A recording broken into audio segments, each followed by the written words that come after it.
ঘন্টার মধ্যে পুলিশের জালে কুলতলি কাণ্ডের মূল অভিযুক্ত বাম নেতা মান্নান খানের মাছের ভেড়ি থেকে গ্রেফতার সাদ্দাম সর্দার। সিপিএম নেতা মান্নান খানকেও গ্রেফতার করেছে পুলিশ। এখনো অধরা সাদ্দামের ভাই শাহরুল সর্দার। দুদিন মাছের ভেড়ির আলা ঘরে গা ঢাকা দিয়েছিল সাদ্দাম। গোপন সূত্রে খবর পেয়ে মধ্যরাতে কুলতলি থানার পুলিশের অভিযান এবং পুলিশের উপর হামলার 3 দিন পর কুলতলির ঝুপড়িঝাড়ার বাণীরধল এলাকা থেকে গ্রেফতার করা হয় সাদ্দাম সর্দারকে। আমাদের সঙ্গে এই মুহূর্তে সরাসরি রয়েছেন প্রতিনিধি উজ্জ্বল সরকার। উজ্জ্বল, অবশেষে 72 ঘন্টার মধ্যে পুলিশের জালে কুলতলি কাণ্ডের মাস্টারমাইন্ড এবং জানা যাচ্ছে বাম নেতা মান্নান খানের মাছের ভেড়ি থেকে তাকে গ্রেফতার করা হয়।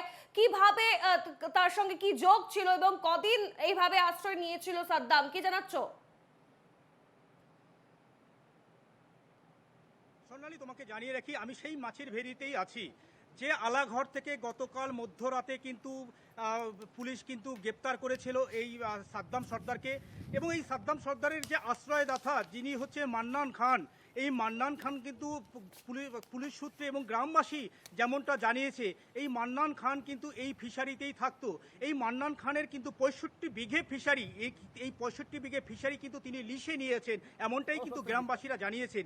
এবং এই মান্নান খান কিন্তু প্রায় এখানে আসতো।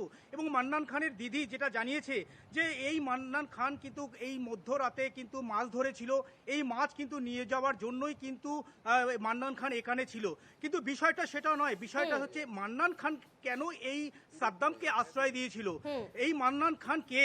এই সাদ্দাম যে সোনার ব্যবসা করত, এই নকল সোনার ব্যবসা করার করত, এবং পুলিশ যখন তাকে গ্রেপ্তার করে এবং তাকে যখন ছিনিয়ে নেয় এবং পুলিশের যখন ছিনিয়ে নেয় এবং এই মান্নান খান এখানে কিন্তু তাকে আশ্রয় দিয়েছিল। এবং সেখান থেকে এই যে সাইরুল, যে সাদ্দামের যে ভাই সাইরুল, যে পুলিশের উপর গুলি চালিয়েছিল, এখনো কিন্তু তিনি অধরা। তারপর থেকেই কিন্তু এই সাদ্দাম সর্দার কিন্তু গা ঢাকা দিয়েছিল। এই যে সেই আলা ঘর, সেই আলা ঘরেই কিন্তু গা ঢাকা দিয়েছিল এবং সোমবার থেকে কিন্তু এই আলা ঘরেই কিন্তু গা ঢাকা দিয়েছিল। তোমাকে জানাই সোনালী, এই যে পাশে যে নদী, এই নদী কিন্তু একদম দুটো নদী, যেমন তোমাকে পেটকুল নদী এবং এই উজ্জ্বল, যদি সেই ছবিটা দেখাতে যেখানে মান্নান খানের মাছের ভেড়ি, যেমনটা আমরা দেখলাম মান্নান খানের মাছের ভেড়ি থেকে গ্রেফতার করা হয় সাদ্দাম সর্দারকে, সেই ছবিটা দেখে যদি তুমি আমাদের সঙ্গে কথা বলো। এই যে সেই মাছের ভেড়ি, সেই মাছের আলা এই ঘরেই কিন্তু ছিল। দেখো, এখানে কিন্তু গ্রামবাসীরাও একে একে ভিড় করছে, কারণ গ্রামবাসীরা যখন জানতে পারে যে এই মান্নান খানের এই আলা ঘরে কিন্তু এই সাদ্দাম সর্দার আশ্রয় নিয়েছিল, সোমবার থেকে কিন্তু সে পালাতক এবং সোমবার থেকেই কিন্তু এই ঘরে কিন্তু আশ্রয় নিয়েছিল। এবং এখন কিন্তু সেই এখানে কিন্তু গ্রামবাসীরা ভিড় করছে, তুমি দেখতে পাচ্ছ গ্রামবাসীরা এখানে দাঁড়িয়ে আছে। এবং এই মুহূর্তে তারা কি বলছে, তারা কি জানতো কে এই মান্নান খান, মান্নান খানের সঙ্গে সাদ্দামের কি যোগ, তারা কি বলছে এই মুহূর্তে? উজ্জ্বল, দেখো, এখানে কিন্তু আমি একজন গ্রামবাসীকে পেয়েছি, তোমাকে দেখো এই যে গ্রামবাসী, এখানে কিন্তু তারা কিন্তু মাঝে মধ্যেই আসতো, কিন্তু এই মান্নান খানের যে এতটাই দাপট ছিল, এই ভেড়িতে কিন্তু আসতে পারতো না। দাদা, এই যে মান্নান খান, এই মান্নান খানের যে মাছের ভেড়ি, মানে এই মাছের ভেড়িতে তো এই যে সাদ্দাম যে নকল সোনার ব্যবসা করতো এবং পুলিশের উপর তার ভাই গুলি চালিয়েছে, কি বলবে যে মান্নান খানকে আগে কিন্তু দেখা গেছে? এর আগে মান্নান খান এখানে ব্যবসা করে, এখানে ফিশারি ব্যবসাটা করে, এখানে থাকে। কিন্তু সাদ্দামকে তো দেখিনি কোনো সময়। সাদ্দাম ওই যখন সোনা চুরি কারবারটা হয়েছে, ধরা পড়লো, তারপরে ও ওখান থেকে মানে চুরি করে এখানে চলে এসছে, এখানে গা ঢাকা দিয়েছিল।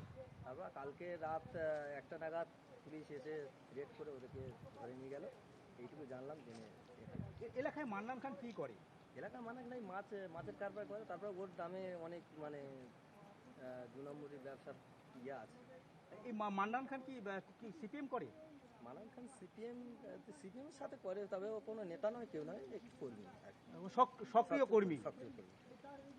সোনালী, তুমি শুনতে পেলে যে মান্নান খান নেতা নয়, কিন্তু এখানকার কিন্তু সক্রিয় কর্মী কিন্তু এই মান্নান খান। এবং এই গ্রামবাসীরা যেমনটা জানিয়েছে, এখানে কিন্তু মাছের ভেরি ব্যবসা করতো মান্নান খান, এবং 65 বিঘে এই যে মাছের ভেরি কিন্তু এই মান্নান খানের কিন্তু লিস্ট নিয়েছে। এখানে কিন্তু তোমাকে দেখিয়েছি এর আগে, আমি আবার আরেকটু দেখাই। টোটাল এই যে মাছের ভেরি দেখো, চতুর্দিকে কিন্তু এই যে মাছের ভেরি, এবং তুমি যেদিকে তাকাবে সেদিকেই কিন্তু মাছের ভেরি। দেখো এই যে টোটাল যে মাছের ভেরি, এই মাছের ভেরি কিন্তু এখানে মান্নান খানই ফিশারি নিয়ে লিস্ট নিয়ে চাষ করত, এমনটাই কিন্তু গ্রামবাসীদের অভিযোগ যে এই মান্নান খান কিন্তু এর আগেও একাধিক মামলায় কিন্তু তাকে গ্রেপ্তার করেছে, এবং এই মান্নান খান কিন্তু এখানকার কিন্তু তাস ছিল বাম আমলে, এমনটাই কিন্তু জানা যাচ্ছে স্বর্ণালী। একেবারেই উজ্জ্বল, আমরা তুমি যেমনটা ভাবে কথা বললে, সেখানে স্থানীয়দের সঙ্গে তারাও যেমনটা জানালো যে মান্নান খান কিন্তু সক্রিয় কর্মী ছিল। তবে মান্নান খানের সঙ্গে এই সাদ্দাম সর্দারের যোগ কিভাবে, এবং বলতেই হবে যে সাদ্দাম সর্দারের ভাই সাহারুল সর্দারকে এখনো পুলিশ গ্রেফতার করতে পারেনি। এই সম্পর্কে পুলিশ কি জানাচ্ছে, এই মুহূর্তে কোথায় রয়েছে সাহারুল সর্দার? দেখো, সাদ্দাম সর্দারকে একটু আগেই কিন্তু কুলতলি থানা থেকে বারুইপুরে নিয়ে যাওয়া হয়েছে। এসপি অফিসে তাকে নিয়ে যাওয়া হবে, এবং এসপি তাকে সম্পূর্ণ বলবে, এবং ওখানেই কিন্তু প্রেস মিট করবে এসপি, এমনটাই কিন্তু আমরা জানতে পেরেছি। এরপর জিজ্ঞাসাবাদ করা হবে এই সাদ্দাম সর্দারকে, এবং মান্নান খানকে জিজ্ঞাসা করা হবে, এবং তার এই সাইরুল সর্দার, এবং এই সাইরুল কোথায় আছে, কিভাবে আছে, কোথায় পালিয়েছে, জিজ্ঞাসাবাদেই উঠে আসবে, এমনটাই কিন্তু পুলিশ সূত্রে খবর। স্বর্ণালী, একেবারেই তুমি সঙ্গেই থাকো। আপনাদের জানিয়ে রাখি আরো একবার, এখনো অধরা সাদ্দামের ভাই শাহরুল সর্দার, এবং দুদিন মাছের বেড়ির আলাঘরেই গা ঢাকা দিয়েছিল সাদ্দাম সর্দার। গোপন সূত্রে খবর পেয়ে মধ্যরাতে কুলতলি থানার পুলিশ অভিযান চালায়। পুলিশের উপর হামলার 3 দিন পর কুলতলির ঝুপড়িঝাড়ার বানিরধল এলাকা থেকে গ্রেফতার করা হয় সাদ্দাম সর্দারকে।